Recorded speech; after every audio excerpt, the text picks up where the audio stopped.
เอาละค่ะ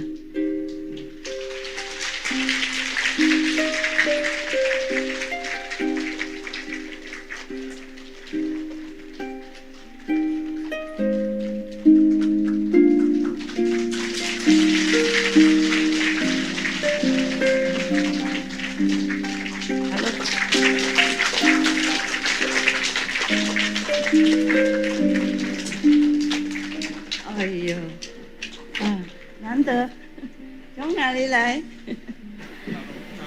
大陆，全部都大陆。OK， 还可以吗？阿弥陀佛，菩萨保佑。第一次看到。是第一次来。我高兴看到你们来，哈，等你们来吃饭的。今天我们又请多3位，太好了，啊，高兴，啊。越来越好了呢。OK， 今天好刺激。Hi, how are you guys? I think I drink a little water. If you don't eat anything, you drink water also good. Okay, has a lot of nutrition inside. Really, in the air also, the water, the sun, everywhere has nutrition. Just our body cannot absorb it, not habitually absorb these things. Yeah. Very good. Something, not just water, lemon. Good for me. 谢谢光临两位。When you became a monk or nun, you have different name. And first of all, you shave your head. Yeah. And afterward, you can grow back. You know, it depends on the order. Yeah. The Hindu monk, they let their hair grow also.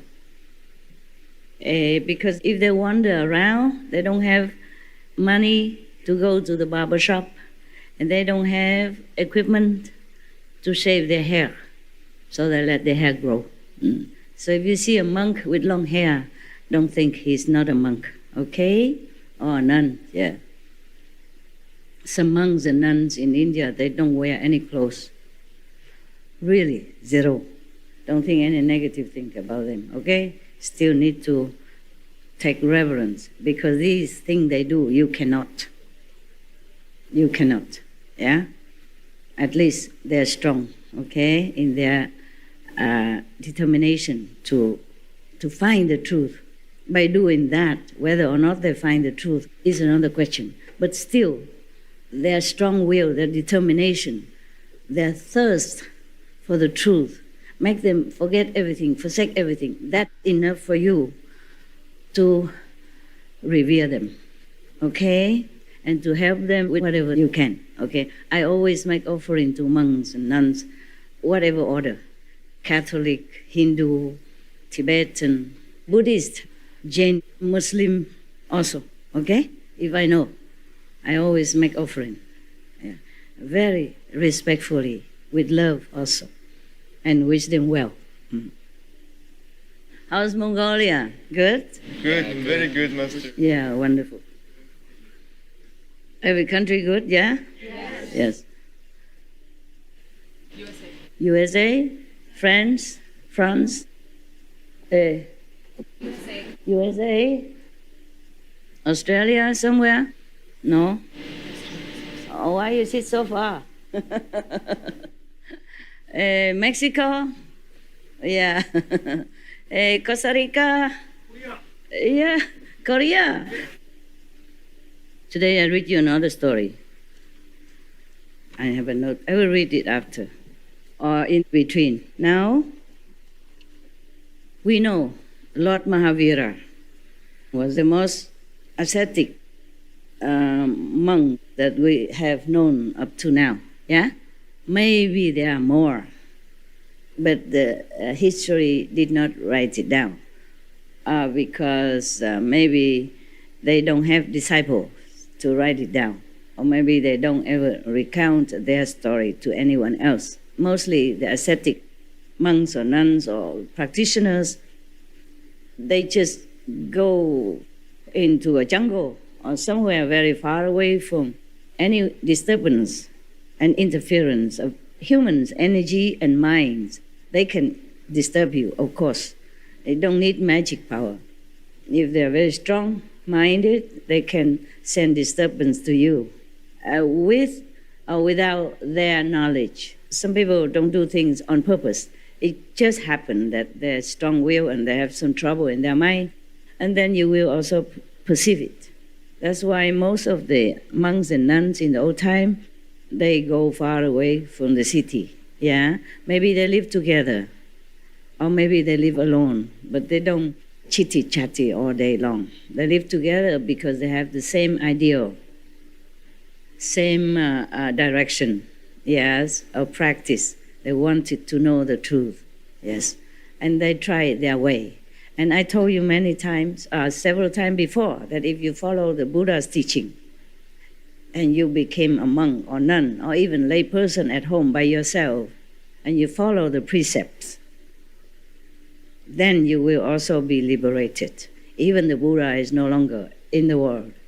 But the Buddha is always in the world. His body, physical appearance, only left our eyes, our physical eyes, our physical perception. But the Buddhas, the saints, never leave us, okay? They are always around, helping us. If we are sincere, then they will help us. Not because they discriminate the sincere one and the not sincere one. It's just because if we are sincere, we will purify ourselves with that determination and sincerity. And then we have no border around us, around our magnetic field.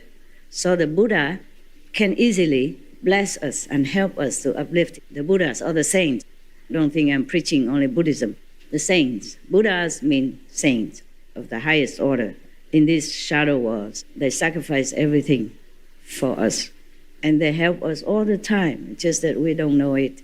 And we cannot perceive it because we are blind, deaf, and ignorant. But because we don't see them, mostly we are blindfolded by our karma, ignorance, or whatever ambition we have. So we think the Buddha has gone to Nirvana. He has gone to Nirvana for sure. But he has never left the world at the same time, okay? It's just the terminology saying that the Buddha has gone to Nirvana, or this saint and Jesus have gone to heaven is not true. Because they are saints, they are Buddhas.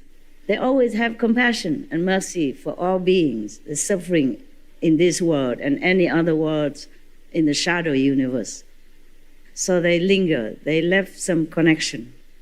If we pray to them earnestly, sincerely, without any low motive, for noble purpose, they always respond. The sincerity makes us pure, and it's easy for us to receive. Like it's raining, the rain doesn't discriminate the bushes from the rocks, from the earth, or anywhere, or good or bad person. The rain just rains. But if we are inside a cover, then we don't get the effect of the rain. Or the sun also, when it shines on everybody, yeah? It doesn't think, oh, this person is bad, that person is good. Even if a good person stay inside a house, then the sun also cannot reach. That's all, okay? Similar to Buddhas and saints, they're always around. They're always with us, all the time. We rejected them. Not knowingly, but by our actions, our thoughts, and our speech. When not pure, not sincere, or harmful, then we obstruct ourselves, as if we reject the blessing of the Buddha, the saints. All the saints since time immemorial, whether or not they incarnate on the planet in a human body or invisible, or they live forever. For example, like Babaji in the Himalaya, whether or not they live forever in the physical body or in the invisible manifestation, they always thinking of us and wanting to help us. That's the only thing they do, helping all sentient beings. It's just that sentient beings cannot always perceive it or receive it fully because of obstruction of karma, ignorance, all kind of false conception or thinking. So in any situation, when you're really desperate, just pray. Pray to the living Buddhas or the past Buddhas. They all will help. You are never alone, unless you choose to be. You choose to be. Meaning you don't need any help. You don't believe in any Buddhas, any saints, any gods, anything. Then of course, but the Buddhas are still standing by. The saints are still standing by in case you turn around. They never leave us, okay? Don't worry that you're alone. You're never alone. Worry about yourself, about your karma, your mind, your ignorance, your own stubborn nature. Some of you cannot come to the new land for some reason. Do not blame anyone except yourselves, okay? Not even your families or your friend who obstructed you. Blame yourself only.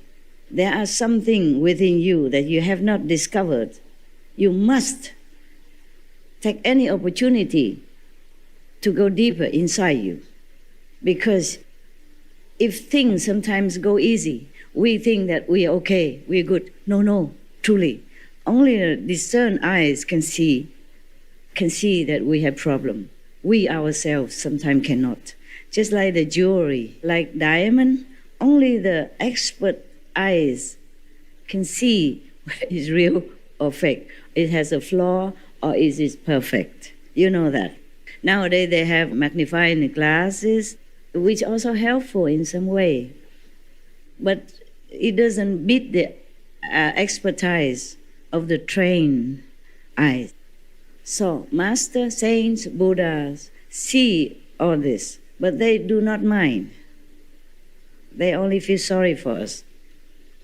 But feeling sorry for us doesn't mean it helps us in some way. We are the one who must help ourselves. Similar to some of us, when we practice even Kuan Yin method, and we arrive to some special stage, as I told you in Suragama Sutra, many different states that we arrive to. Do not feel proud, because when you feel comfortable, that is when you have trouble. The road is long.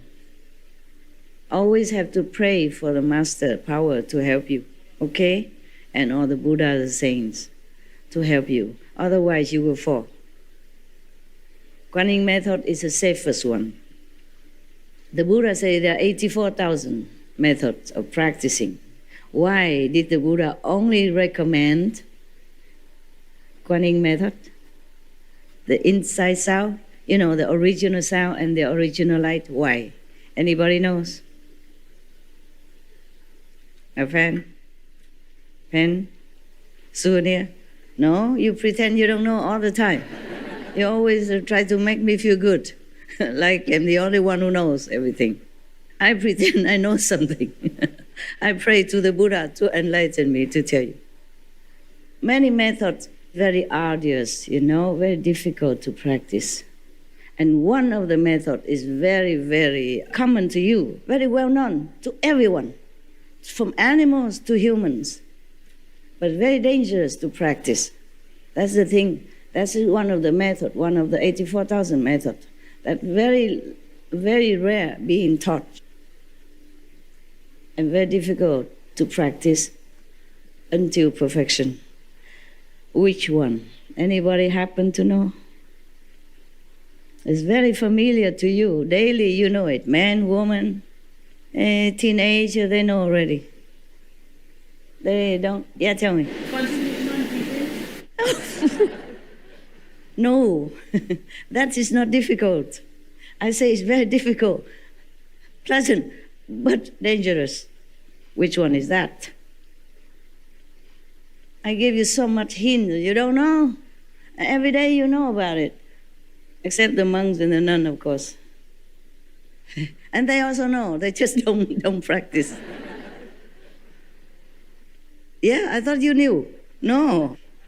Okay. Well, you practice how many years and you have no wisdom? You cannot guess? Being awake. Being awake all day, 24 hours? You must be joking. I can't do that. I sleep, tell you. I sleep on the job even. When I do in some documents, and I was so tired, I slept. I told you last time, and my snore woke me up. I didn't tell you? Yes. I'm not ashamed to tell you. My body is different from my soul. And my soul is different from my master power also. I slept sometimes during checking a document or signing stuff, yeah. At least I don't sign when I sleep, and that is something good. Okay, I make sure I sign when I'm awake. If I'm sleepy already, then I don't do anything. Either that or I go eat something, and then it wakes me up also. Because after eating, you forget the sleepiness, you feel the taste of the food, and after that you must go brush your teeth quickly. After eating, you must brush your teeth quickly to protect your teeth. Then, by the way, you also wash your face because you brush your teeth and the toothbrush foam go all over you, and then you wash your face, then you're awake. Also, okay. So nobody knew? Huh.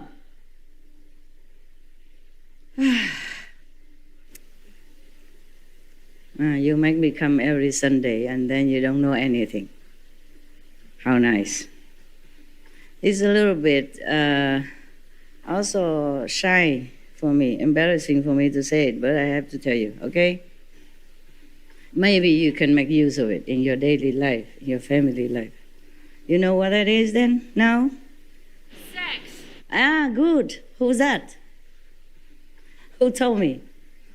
Did you hear that? Yes. Okay, right.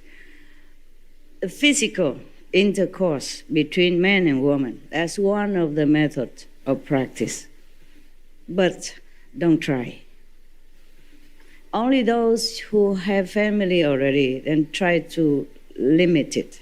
And even if you have to do it, mostly for the purpose of having children for some reason. But even then, sex is not for recreation. Sex is not for physical enjoyment. Sex is not even for love. It's for enlightenment. Truly, it is for enlightenment. God has given us this physical mean, but then many people abuse it. Most people abuse it for self-pleasure. It's not for pleasure. It is for enlightenment, truly like that.